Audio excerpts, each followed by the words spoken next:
Hola, ¿qué tal, amigas, amigos televidentes en Extra Plus? Un gusto saludarles, darles la bienvenida a esta edición de Adelante Nicaragua, en la que con gusto vamos a platicar con el profesor Julio Guerrero, especialista en comunicación, catedrático universitario, formado varias generaciones de periodistas que hoy están ejerciendo en distintos medios y organizaciones, ¿no? Muchas gracias por estar con nosotros. No, gracias a vos, Néstor, por haberme invitado a este espacio y compartir quizás reflexiones, ideas acerca de la complejidad hoy, probablemente, de lo que es el ejercicio periodístico. Siempre, en todas las épocas, el periodismo ha estado en el ojo del huracán de la sociedad. Y eso es lo que hace probablemente ver hoy en un contexto, ubicándolo en el nuestro, que nos permita exactamente analizar, valorar el ejercicio, el qué, el cómo, el por qué, digamos, se están haciendo las cosas sin caer, digamos, en ningún momento en el juicio de valor, porque no se trata de eso, sino más bien de ver exactamente la experiencia que a lo largo, digamos, de un tiempo, quizás en los últimos años, ha creado, digamos, dentro de la parte periodística, dentro del ejercicio periodístico, dentro de la forma de hacer un nuevo periodismo, digámoslo de esa manera, es lo que hace que cada día la labor se convierta, digamos, en algo un poco, a mi juicio, más delicada, sí, y más de responsabilidad. Entonces creo que desde esa perspectiva uno analiza, uno mira, uno reflexiona acerca de qué es lo que estás viendo todos los días, qué es lo que estás leyendo todos los días, qué es lo que estás escuchando todos los días, qué es lo que se publican, digamos, en los diferentes medios de comunicación, ya sean locales o ya sea, digamos, regionales, qué es lo que aparece en las redes sociales, cuál es el vínculo probablemente que hay exactamente entre ese recurso hoy, una nueva forma de comunicación que son las redes, exactamente con la práctica periodística o la práctica informativa. Entonces creo que desde esa perspectiva estamos trabajando, estamos viendo y estamos creando, digamos, una nueva manera de entender exactamente el trabajo que los medios de comunicación y, por supuesto, los periodistas y comunicadores son los que están haciendo. ¿Por qué? Porque el día a día siempre provoca nuevos temas, siempre surgen nuevos aconteceres que probablemente al periodista y al medio en determinado momento lo agarra desprevenido, y eso tiene, digamos, de alguna u otra manera salir a luz, representar, digamos, esos acontecimientos al público, y ahí es donde viene exactamente la necesidad de ver las cosas desde una perspectiva un poquito diferente exactamente de los medios. Entonces sí, creo que ya los medios han pasado han roto probablemente una serie de mitos alrededor del ejercicio mismo. ¿Ya? Quizás uno de los mitos es que quizás hace 20, 30 años atrás se hablaba de un periodismo objetivo, ¿ya? Un periodismo que decía la verdad, un periodismo neutral e imparcial. Ya todo eso quedaron en mito. Ya todas esas cosas se han superado, ya todas esas cosas verdaderamente ya nadie te habla exactamente de la verdad en términos puros, sí, de lo que es, digamos, la información. Entonces creo que esa parte de ahí es importante porque generalmente los periodistas, los medios, quizás su figura es exactamente, bueno, somos objetivos, ¿no? Somos objetivos cuando exactamente muchos autores plantean que lo único objetivo es el acontecimiento, ¿ya? Pero la forma en que vos narrás, construís la narrativa, ahí es donde ese acontecimiento donde puede cambiar un poco, correcto, las cosas, se subjetiviza. Sí. ¿Ya? Entonces, desde esa perspectiva, ¿qué es lo que busca hoy exactamente la práctica periodística? Hombre, acercate lo más posible a cómo las cosas pudieron haberse presentado. Lo que muchos llaman en filosofía la búsqueda de la verdad. La búsqueda de la verdad. Sí. Buscar la verdad. ¿Pero cómo la vas a buscar? Pesquisando, investigando, consultando, contrastando, verificando. Entonces, solo de esa manera es que vos podés acercarte un poco, digamos, a esa aproximación real. La pregunta es, ¿cuánto de esto se hace? Sí, y a veces eso tiene que ver mucho con voluntad. Y no quiero decir voluntad de presentar, de falsear la verdad, sino voluntad de conseguir la verdad. Y lo pongo así. A mí siempre me ha parecido que llegar a la verdad como tal es muy difícil. Muy difícil. Porque en un hecho pueden haber 10 personas que vieron el hecho y cada uno vio una parte del hecho y cada uno va, sin mentir, va a contar esa parte del hecho que vio y juntos los 10 vamos a construir lo más cercano a la verdad posible, sin que sea totalmente la verdad. Sí.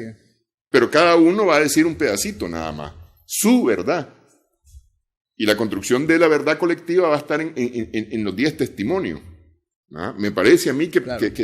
Pero para eso hay que tener la voluntad de ir a buscar los 10 testimonios, no quedarme solamente con el primero que encontré.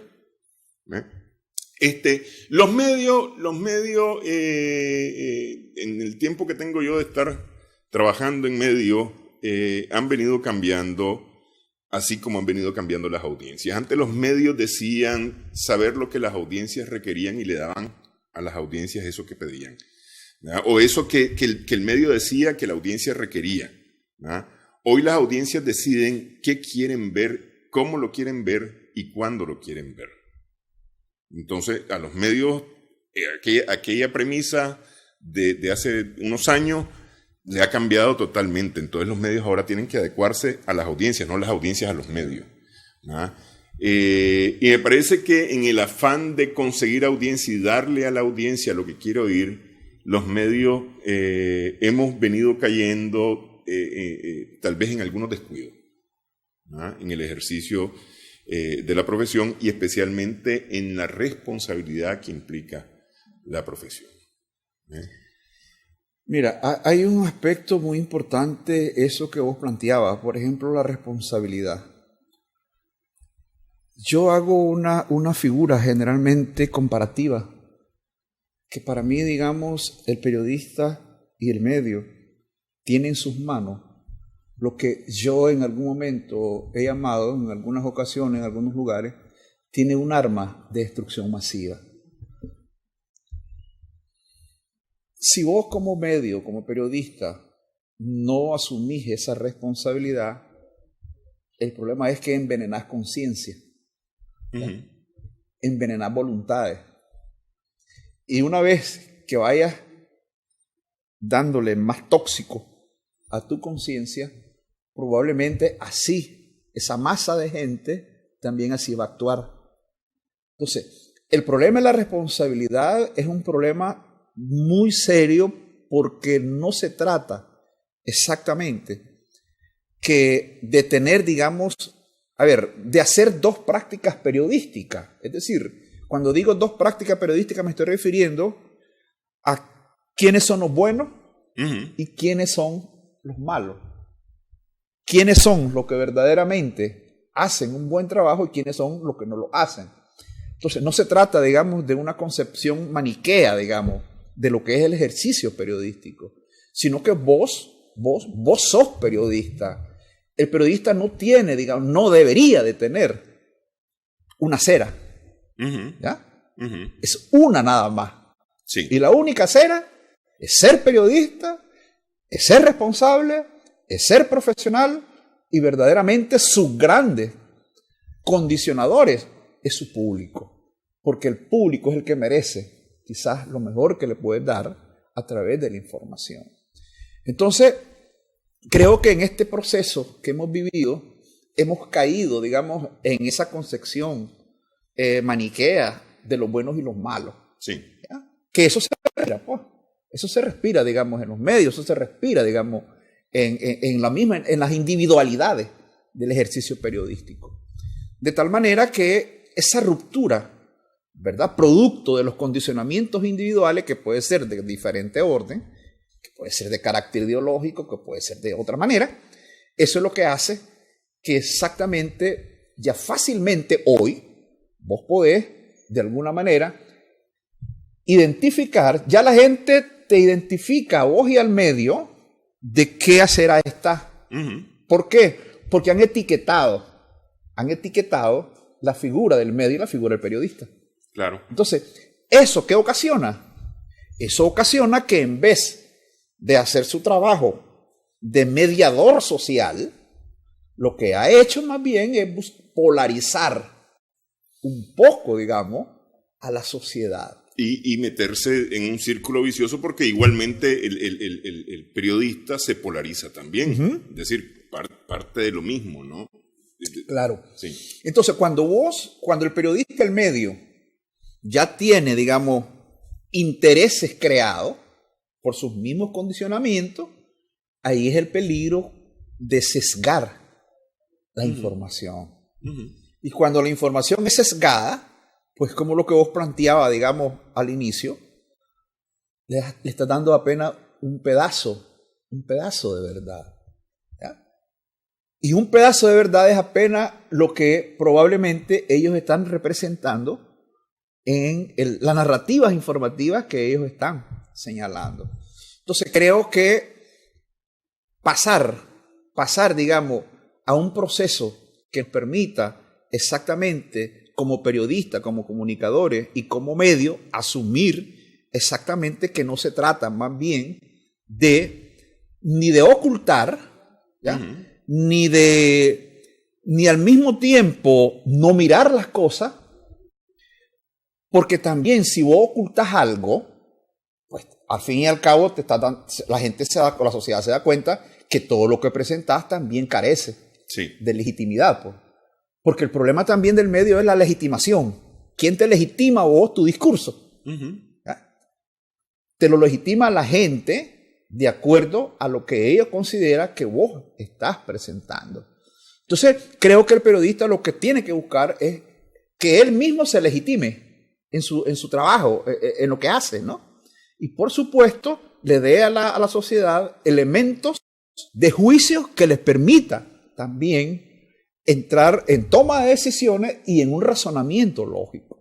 Para mí el periodismo, el contenido mismo del periodismo, tiene que ir sobre una base razonable, que la información les permita al ciudadano que tenga raciocinio, que razone, que piense un poco, poniéndole todos los escenarios posibles y que él sea, digamos, el que va a decidir qué tendencia, qué gusto, qué preferencia, qué idea es la que probablemente le puede, digamos, interesar como individuo. Claro, y yo creo que sí, pues es decir, el periodista como tal no es neutral, si es gente al final de cuentas y tiene su pensamiento, tiene su conciencia, tiene su formación y por lo tanto tiene su forma de ver las cosas, por lo tanto no es neutral, no puede ser neutral. Lo que pasa es que tiene que ser responsable, que es distinto a no ser neutral. Así es. Sí. Así es. Fíjate que es importante en esto porque no se le quita, el periodismo es un ser humano que piensa, que tiene su idea. Sin embargo, ¿cómo poder un poco que el apasionamiento ideológico no te arrastre a lo que vos estás representando, a la narración que vos estás haciendo? Y eso probablemente lo podés identificar un poco en los tonos. Es decir, los tonos en el sentido qué recurso lingüístico. Sí, yo digo los adjetivos, ¿no? Claro. Sí. ¿Qué recurso lingüístico vos estás utilizando para expresarte A o para expresarte D? Sí. Entonces, vos ahí notás perfectamente ese condicionamiento que hemos venido hablando. Porque eso, independientemente, no me parece que no abona. No abona a la búsqueda de ciertos entendimientos que son necesarias para construir, digamos, hoy hay un elemento importante, lo que en algunos otros países están llamando la pedagogía, digamos, de lo que es la reconciliación, la pedagogía del perdón, ¿ya? Porque también los medios tienen que ser grandes constructores de eso. Cuando hablo de pedagogía del perdón, no me estoy refiriendo a que las cosas se olviden. No. Me refiero a que se debe construir, se tiene, digamos, y creando una cultura de poder convivir aún con las diferencias de cualquier naturaleza que se pueda presentar, digamos, en una sociedad. Y entonces, en vez de ser un puente en la búsqueda de esa pedagogía del perdón y reconciliación por la búsqueda, digamos, del discurso, del entendimiento. Eso no quiere decir, digamos, que vas a ocultar las cosas, Sí. ¿ya? Sino que más bien cómo lo vas a narrar, ¿ya? Cómo vas a narrar eso y cómo puede incidir exactamente en la gente que te está viendo, que te está leyendo y al fin y al cabo también no te vayan a etiquetar. Uno corre el riesgo. Cuando uno se presenta a estos tipos de opiniones o de situaciones, corres el riesgo que te etiqueten. Claro. Corres el riesgo que te califiquen. Pero bueno, ese es el riesgo, tenés que correrlo. Y cuando uno ha asumido la responsabilidad, de repente queda bien no queda bien ni con Dios ni con el diablo. Claro. Entonces, de un lado y del otro dicen, este es del otro lado. Claro, yo tengo un principio interesante. Yo me responsabilizo de lo que digo, pero no me responsabilizo de lo que la otra persona haya interpretado. Así es. ¿Ya? Sí. Entonces creo que esa parte es interesante porque al fin y al cabo, cuando vos no tenés, digamos, cuando no tenés ese apasionamiento, te ayuda, digamos, a ver las cosas, a tener otras miradas, otros puntos de vista, más allá probablemente de lo que es exactamente cuando vos como profesional de la información o de la comunicación ejercés, digamos. Yo no estoy de acuerdo, digamos, que un periodista milite. No estoy diciendo que no tenga una ideología. Sí. Yo no estoy de acuerdo, digamos, que un periodista sea militante de un partido, ni de una religión, ni de ninguna otro tipo de actividad, pues. Claro, porque eso lo compromete. Claro. Sí. Eso lo condiciona, sí. Eso lo compromete y eso no hace que las cosas tengan una mirada diferente. ¿Ya? Entonces creo que habrá que ver, digamos, esas perspectivas desde el punto de vista del ejercicio periodístico y preguntarnos, pues, bueno, ¿cómo andamos? ¿Qué hemos hecho? ¿Hemos avanzado? ¿Hemos retrocedido? ¿Ya? Creo que a veces las situaciones de la naturaleza que hemos pasado nos permite un poco poder como hacer una reingeniería de cómo las cosas lo hemos hecho. Hacer por lo menos el balance, ¿no? Sí. Claro. Sí. Es como es escanearte como periodista. Es decir, ¿qué estoy haciendo? Y preguntarte, ¿lo estoy haciendo de la mejor manera? ¿Conscientemente? ¿Con mi conciencia que estoy haciendo un trabajo eminentemente serio, profesional, responsable, o verdaderamente lo estoy haciendo de otra manera? Y al mismo tiempo preguntarse también, bueno, ¿cómo repercute eso? Es bastante, porque ahora el ejercicio periodístico, lamentablemente, yo lo tipifico en muchos casos, ha caído mucho en lo que es exactamente la propaganda, la agitación, ¿ya? Que eso, por supuesto, no viene a abonar en absoluto a la armonía, ¿ya? De lo que es la búsqueda, de lo que es aprender a convivir. Uno de los problemas grandes que tiene cualquier sociedad, no me refiero a Nicaragua, es la convivencia. O sea, aprender a convivir es la parte más difícil. Y yo estoy totalmente de acuerdo y voy a poner un ejemplo que probablemente sea en esa línea. La promoción de los antivalores. Y pongo, para que se mire que no es un asunto totalmente político, que nada tiene que ver con ideología, el tema de un narcotraficante que es el chavalo de la película.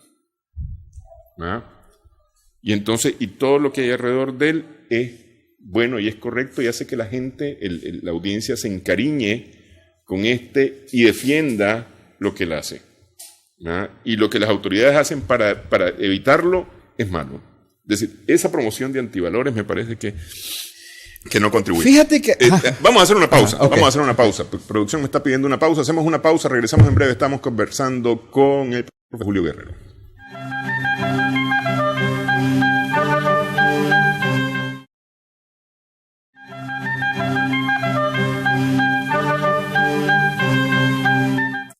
Seguimos en Adelante Nicaragua, conversamos con el profesor Julio Guerrero.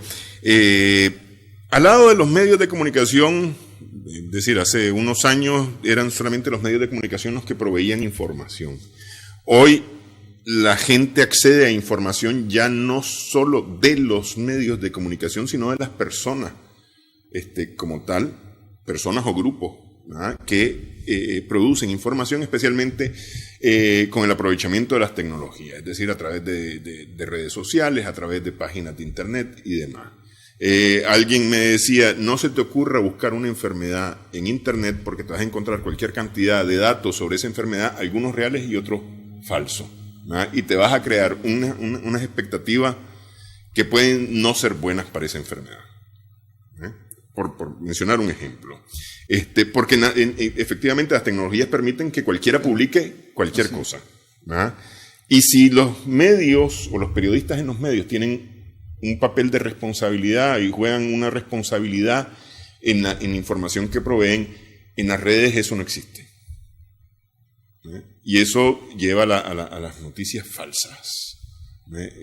Recientemente MIE presentó una encuesta, la número 60 del Sistema de Monitoreo de la Opinión Pública, en donde la gente reconoce el papel que ha jugado en Nicaragua las noticias falsas. Dicen reconocerlas, una parte, el 90%, dice saber de la existencia de las noticias falsas, y en porcentajes más o menos similares hablan acerca de cómo las noticias falsas han creado justamente falsas expectativas, ¿no?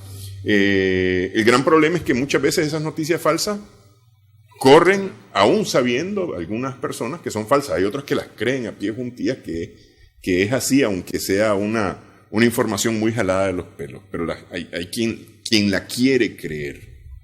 ¿Ah? Mira, el caso de las redes, en principio las redes son comunidades cibernéticas, ¿no?, donde interactúan todas las personas, pues, que tienen, digamos, esa forma de comunicación. Sin embargo, no podés por ningún lado detener la avalancha de información, de lo que se publica, de imágenes, de todo, digamos, ahí. Sin embargo, la pregunta que quizás uno se puede hacer, ¿no?, o más bien el periodista, ¿cuánto de lo que aparece en las redes sociales a mí, como periodista, me puede interesar en primer lugar? Uh-huh.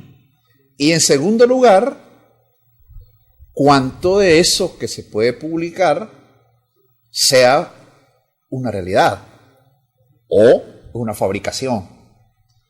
De tal manera que para el periodista es mucho más delicado tomar como un recurso certero o de verdad las redes sociales. ¿Por qué? Porque ahí perfectamente cualquier ciudadano común y corriente, es más, probablemente dependiendo de la intencionalidad que tenga el que escribe, el que viraliza, digamos, una producción, un video, probablemente bajo esa perspectiva es lo que se van construyendo lo que se llaman las matrices mediáticas. Es decir, tanto que puede aparecer una información que probablemente no sea la correcta, probablemente es como una bola de nieve. Entonces los medios lo van tomando y van construyendo sus propias matrices comunes. ¿Ya? Una matriz no es más como yo lo pongo en la parte artística, es como una coreografía. Es, digamos, estar escuchando la misma música y bailando el mismo ritmo. Entonces, las redes sociales también hay una intencionalidad y actúan bajo esos lineamientos. Pero son las redes. El periodista no debe de ninguna manera, digamos, a pesar de que puede haber publicaciones similares, parecidas o repetidas sobre el mismo tema, lo primero que tiene que hacer, digamos, es entrar, digamos, exactamente a verificar un poco cuánto de lo que se publica, lo que se dice ahí, tiene cierto crédito, digamos, sobre eso, ¿no? Y el otro elemento importante de las redes tiene que ver con también las construcciones de lo que llamamos nosotros los imaginarios colectivos. O sea, las redes construyen imaginarios colectivos, masifican, digamos, eso. Y una vez que la información sea masificada y vos construís esa masa de imaginarios colectivos, de pronto la gente lo que crea, digamos, es duda. Porque el problema de las noticias falsas, en principio, es crear duda. Es crear duda. Es, digamos, crear cierta zozobra, inclusive, dentro de la gente. Y eso te provoca actitudes, conducta, digamos, de la gente que está recibiendo eso. Ahora, probablemente la gente, como decimos, como digo popularmente, que no conoce a fondo este tipo de trabajo que realizan la información desde las redes, pues probablemente se van a ver en algún momento agobiada, desesperada, porque probablemente a través de esa forma de comunicación o información, ellos están, digamos, viendo como que las cosas, como que el fin del mundo viene mañana, pues. Sí, ¿ya? Sí. Entonces creo que eso también, a mi juicio, siempre, digamos, hay una intencionalidad.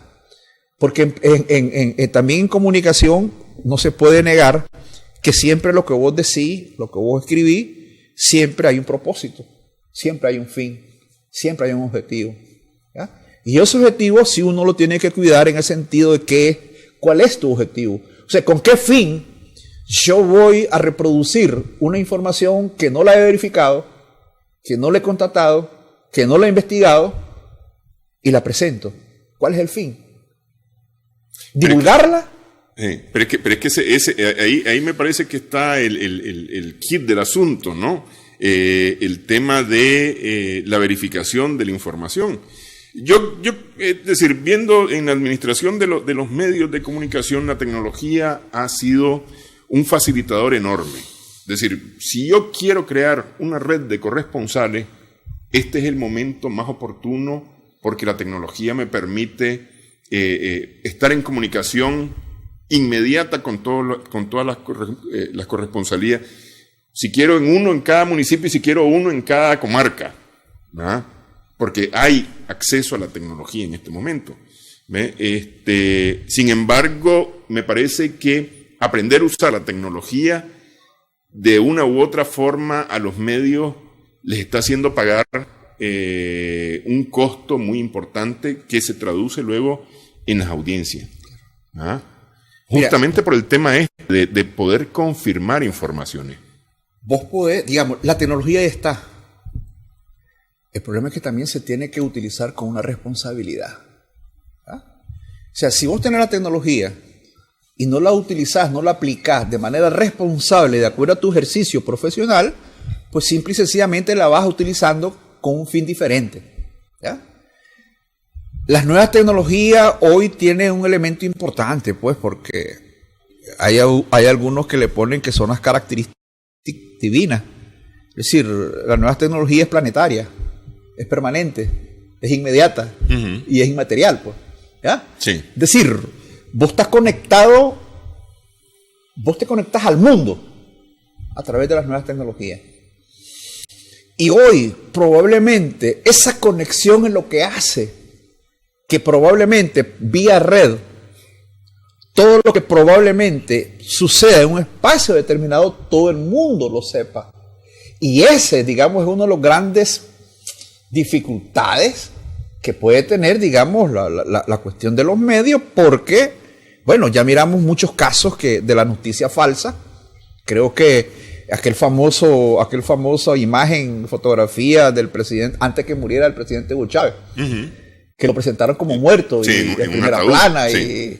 Y después se verificaron que no era pues esa fotografía. Pues. Pero la imagen corrió el mundo. Sí. ¿Ya?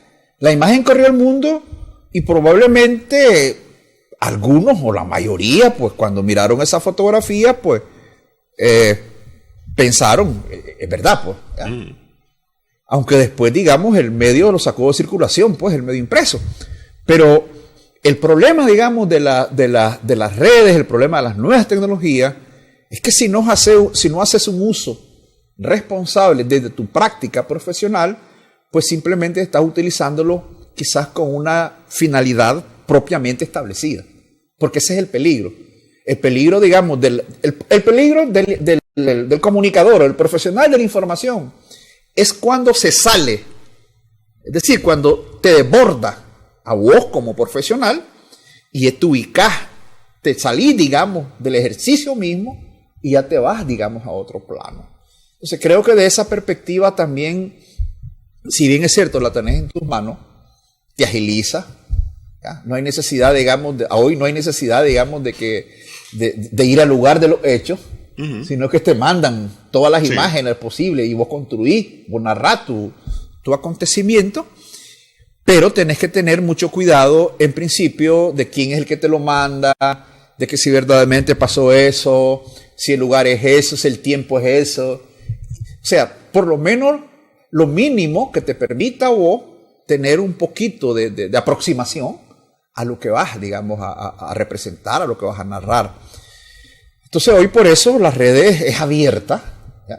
Abierta. No podemos negar que hay muchas cosas y quizás eso es lo que más le interesa a la gente. Probablemente todo lo que dentro de los medios, nosotros decimos, los medios clásicos, no se presenta o no se dice, por esa vía, vos te das cuenta, ¿no? Sí. Ese es un oxígeno, diría yo, un oxígeno de acontecimiento que por esa vía vos te podés enterar. No estoy diciendo que digas es verdad, pero sí te da una pista que te permita un poco poder conocer si eso que estás viendo o que te ha llegado se aproxima un poco, digamos, al hecho. Entonces creo que eso es importante, pues, ¿ya? No podemos negar, digamos, que las redes sí han contribuido y sí contribuyen, digamos, a cierto equilibrio social. Pero también hay que ser mesurado a la hora, digamos, de escribir o a la hora de opinar o a la hora de poner un video X. Entonces creo que esas cosas también son muy significativas en lo que es el ejercicio y el quehacer, digamos, de los medios de comunicación. ¿Están perdiendo los medios ante las redes? Mira, hay dos puntos divergentes. Unos que dicen que probablemente los medios, a pesar de las redes, van a seguir siendo los dominantes en la práctica informativa. Ese es un planteamiento. Hay otros que dicen que el empuje de las redes está no desplazando a los medios porque no lo va a desplazar, pero le está quitando hegemonía. ¿Ya? Le está quitando hegemonía. ¿Por qué? Porque ahí viene otro término que se ha acuñado de hace algunos años, que es el famoso periodismo ciudadano. ¿Ya? Sí. El periodismo ciudadano, que es a través de las redes, aunque yo no comparto tanto, digamos, eso de periodismo ciudadano, porque es como minimizar la práctica periodística. ¿Ya? Yo creo que el periodista es un profesional, ¿ya? Con todas sus herramientas, con todos sus recursos, su teoría, sus herramientas, sus conceptos. Por lo tanto, digamos, no se trata de cualquier persona puede hacer periodismo. Pero bueno, esos son los planteamientos que hay, pues, los famosos periodismo ciudadano. Pues. En todo caso, yo creo que la tecnología justamente lo que permite es que la gente pueda darme información que es importante, ¿no? Poder acceder a información a la que normalmente yo no podría acceder. Claro. No sé, yo estoy aquí y a 3 cuadras de aquí ocurre un accidente y alguien no graba. Yo no estuve, pero sí alguien no grabó y entonces alguien sí vio todo lo que ocurrió. Lo que sí probablemente me parece que hay una democratización de lo que es información. Es decir, hoy ya no vos como periodista sos el dueño de la información, ni de la nota, ni de la noticia. Sí. No, ahí tenés otro dueño, que es la sociedad, que es la gente que mira un acontecimiento, que te lo envía, que esto. Hay más involucramiento, ¿ya? De parte de la sociedad, sin tener, digamos, las herramientas profesionales ni técnicas para construir o narrar, digamos, un acontecimiento, pero sí te provee de ciertos datos, de cierta información que vos como profesional lo vas a construir o lo vas a diseñar, digamos, con tus técnicas y con tus herramientas que tenés. Pero yo creo que sí, digamos, las redes ha hecho la evolución de la democratización, digamos, de lo que es la información. Ya no, ni es exclusiva de los medios, ni es exclusiva, digamos, del periodista. Pero los medios ahí juegan o tienen, digamos, un reto importante con todo esto. Es decir, porque si las redes o si la tecnología toman fuerza ante un medio que no da esa información, un medio que a lo mejor lo oculta, un medio que no la considera siquiera, ¿verdad? Ese medio se queda relegado ante esta avalancha de informaciones que están y va a perder. Miraba yo la encuesta de Borges y Asociados de hace unas semanas, ¿no? Y decía que la televisión es el medio preferido de la gente para informarse, por encima de las redes sociales inclusive. Sí. Eso le plantea, justamente por ahí voy, le plantea a los medios, y en especial, porque me toca a mí, la televisión, un reto que es lograr asumir lo que está en las redes y filtrarlo sin ocultar los hechos, pero filtrarlo de manera que sean hechos verificados, hechos comprobados, para presentárselos al público. A mí me parece que sí, las redes te dan tips, te dan pistas, y pistas quizás muy buenas. Pero esas pistas, quizás a la hora de representar tu acontecimiento, debes de construirla de la mejor manera. Y la construcción de la mejor manera entrando, digamos, en ese proceso de trabajo que hemos hablado, de investigación, de contratación de fuentes, de documentación, de ir, digamos, de tomar aquellos elementos que verdaderamente son vinculantes con lo que vos has visto. Entonces creo que desde esa perspectiva las redes sí, digamos, contribuyen mucho. Sin embargo, a mi juicio, todavía los medios tal vez, estoy hablando de manera muy general, pues, ¿no? Voy a poner, pues, algunos medios probablemente no pasan por ese proceso, ese filtro de contratación, de investigación y esto y el otro, porque también es muy delicado generalizar, digamos, que todos los programas o que todos los medios no tienen una responsabilidad ni un ejercicio profesional, porque no es cierto. Hay programas que sí, digamos, pasan por ese filtro, ¿ya? Sin embargo, siempre nos encontramos con la parte llamativa sobre lo que vos señalabas, sin perder de vista, digamos, por qué sigue siendo la televisión el medio más dominante, a pesar, digamos, de las redes sociales. Es lo que te decía anteriormente.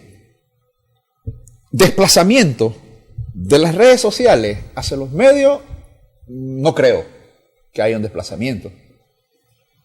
Lo que los medios no han hecho es hacer uso acertado de ese otro componente que te puede a vos ayudar para hacer tus producciones audiovisuales o tus piezas audiovisuales.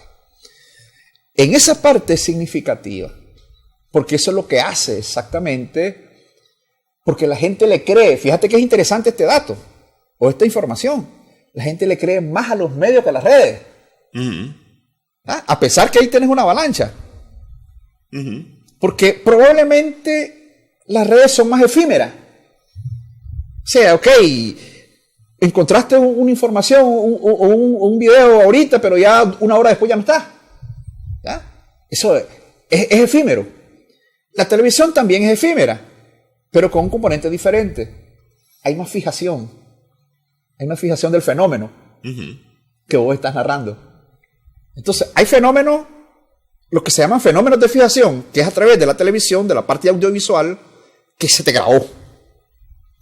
Es decir, aquel componente, aquel tema que vos presentaste, probablemente a muchas personas le pudieron haber quedado por mucho tiempo. Si salió publicado en el medio, es cierto. Exactamente. Sí. Exactamente. Y la otra parte, fíjate que este es otro elemento importante. Las piezas audiovisuales trabajan con la parte emocional. la televisión emociona más que las redes. Emociona más que las redes. Hay más emoción. ¿Verdad? Sí. Hay más emoción y eso te permite, por supuesto, también a vos como productor o como constructor, digamos, de esa información, que la gente de alguna u otra manera también se sienta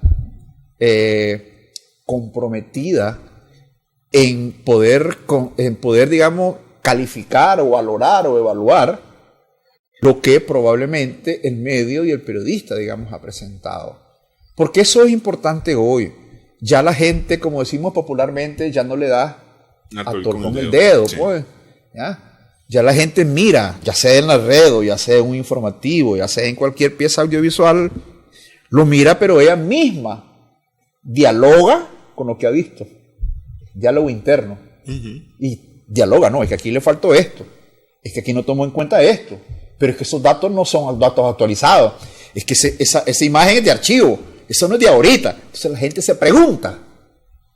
Y entonces cuando se pregunta tantas interrogantes, pues entonces la gente te dice, bueno, eso es una parte de lo que se dice o de lo que se cree, pero faltó esto y esto y esto y esto. Entonces, hoy la gente dialoga de manera interna con lo que lee, con lo que escucha y con lo que mira.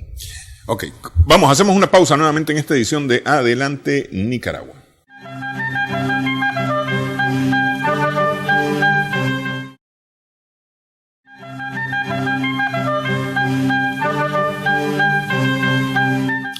Seguimos en esta conversación con el profesor Julio Guerrero en Adelante Nicaragua.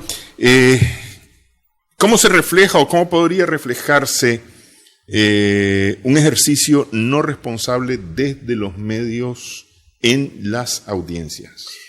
Mira, un ejercicio no responsable, en principio, es entrar al juego de lo que es la manipulación de la información. O sea, cuando el medio, el periodista, manipula la información, me parece que es una actitud más allá de la irresponsabilidad. Pues.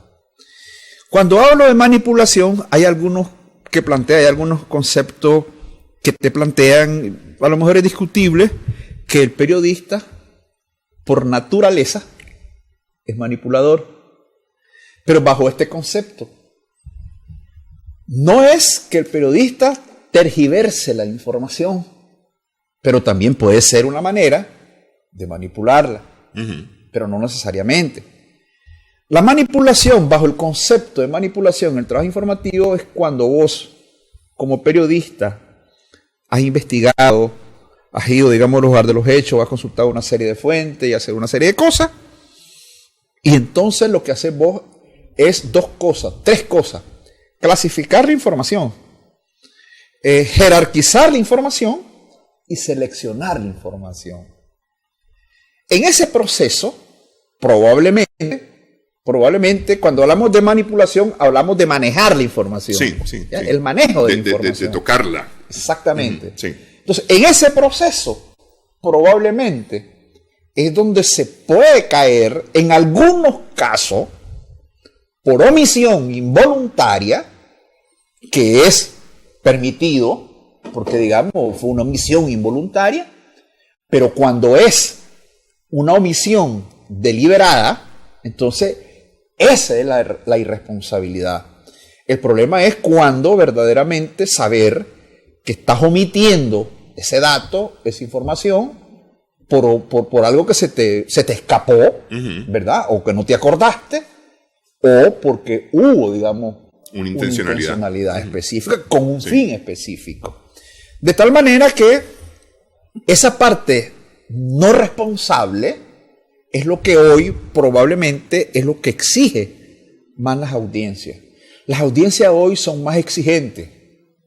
Las audiencias hoy son más analíticas. Las audiencias de hoy tienen, digamos, un componente que probablemente no las tenían las audiencias de hace 20 años, ¿ya?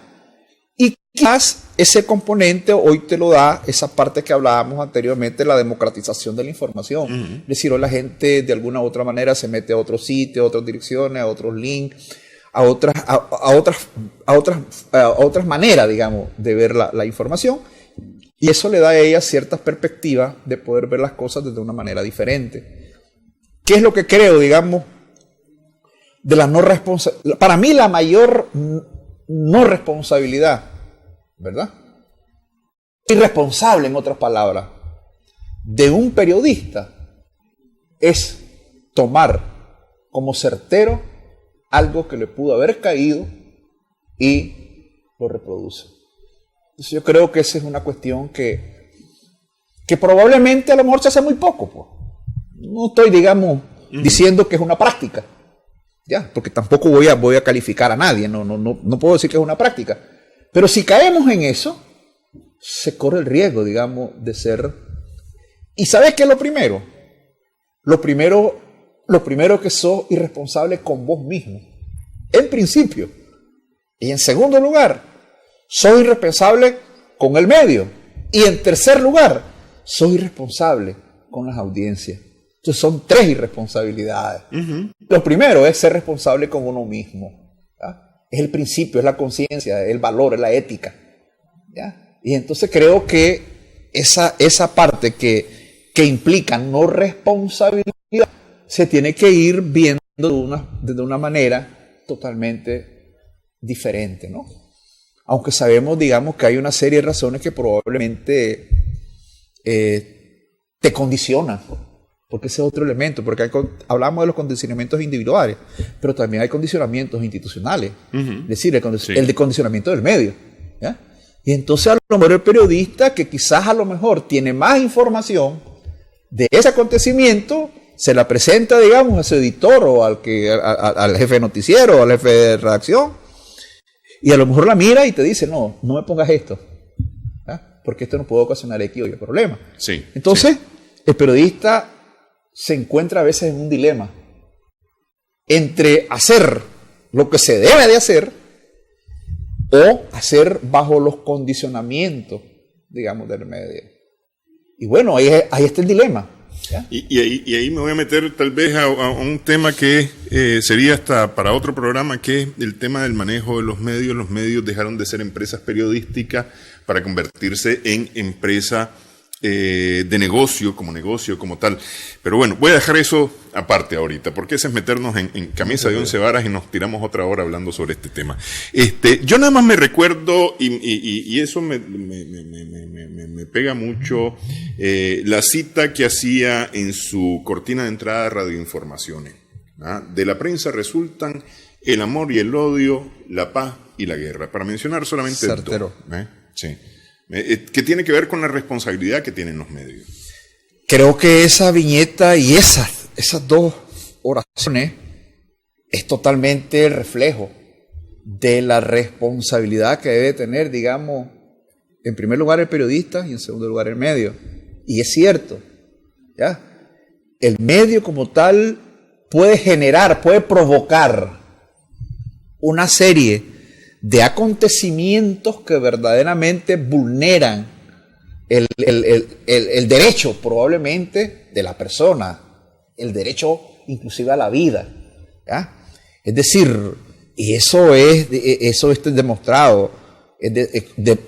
Si vos informás tantas veces la misma cosa, aunque sea negativo, aunque no sea verdad, de tantas repeticiones vos la convertís, digamos, en una verdad, ¿ya? Y entonces lo que hace más bien es ir, en vez de ir articulando socialmente, ¿no?, a los grupos sociales, a la sociedad en general, lo que empezás es a separarlo, a dividirlo. Y ahí es donde provoca, digamos. Fíjate que es interesante esto, porque con todo esto que hemos pasado, ¿cómo hubo una ruptura social? Y esa ruptura social, ¿quién te la provocó? Si quién fuera uno, tal vez no te la provocó, porque no la provocaron los medios. Sí. ¿Ya? Pero la alimentaron. Claro. Sí. Fueron partes también de esa ruptura social, ¿ya? Tampoco quiero decir que no informaran sobre eso. No quiero decir eso. Es que hay 2 cosas distintas. Claro. Una, el hecho de informar y otra el hecho de agitar. Que ese me parece que es tal vez una de las cosas que ha ocurrido aquí, ¿no? Entonces, claro, el medio, y quizás para armonizar un poco eso, el medio, una de las características es que debe ser un mediador social. ¿Qué es un mediador? Es un mediador simple y sencillamente es que hay dos polos opuestos, con ideas diferentes, ¿verdad? ¿Cómo reducir la discrepancia y la disonancia que hay en estos grupos que no piensan de la misma manera? Sí, ¿Ah? sí. Entonces, la función del medio es hacer el puente, ¿ya? Y no abrir más la brecha entre los que piensan de una manera y los que piensan de otra. Claro, es que ahí, es decir, es que la misma palabra lo define, medio de comunicación, es un medio para poder establecer canales de ida y de regreso que permitan el acercamiento, ¿no? Exactamente. Y no lo contrario. No lo contrario. Sí. Entonces creo que se cayó un poco, se sigue cayendo en eso, ¿verdad? Porque no podemos negar que hay cierta distancia, ruptura inclusive social, laboral, en los diferentes organismos, medios, empresas, ¿verdad? Y entre el mismo seno, pues, de los grupos sociales, de los espacios, los escenarios. O sea, hombre, en la familia de uno a veces hubo una ruptura de esa naturaleza. Una ruptura de esa naturaleza por la polarización, ¿no? Producto, por supuesto, los medios no lo generaron, por supuesto no lo generaron. Pero sí, de alguna manera también fueron cómplices de ver, digamos, esa situación desde una mirada un poco diferente.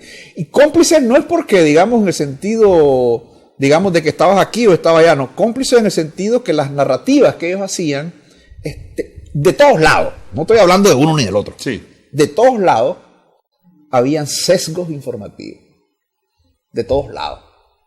No estoy hablando ni de uno, no. Todos cayeron.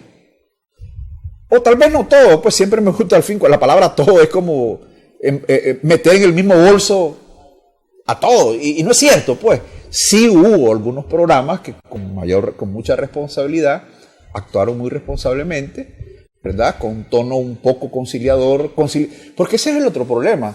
Cuando vos buscas la conciliación, algunos que te leen, que estás aquí o estás allá. Sí, sí. Entonces, se vuelven adversarios de las audiencias. Sí, porque te imaginas vos.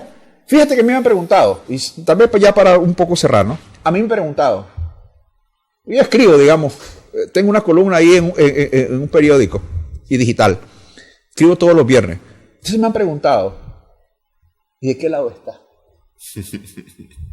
Fíjate vos, pues, ¿qué te pregunta? ¿Y de qué lado está? Sí, mi respuesta ha sido, yo no estoy de ningún lado. Mi único lado soy yo, lo que escribo mi idea y compartirla. Bueno, yo le he respondido que yo estoy del lado de Nicaragua. Porque a mí también me han preguntado, yo he respondido, yo estoy del lado de Nicaragua. Porque me parece que esa es como nicaragüense es mi primera responsabilidad. Sí. Quiero agradecerle que haya estado con nosotros. Hay bastantes para platicar sobre el tema de comunicación. Le agradezco que hayamos podido conversar.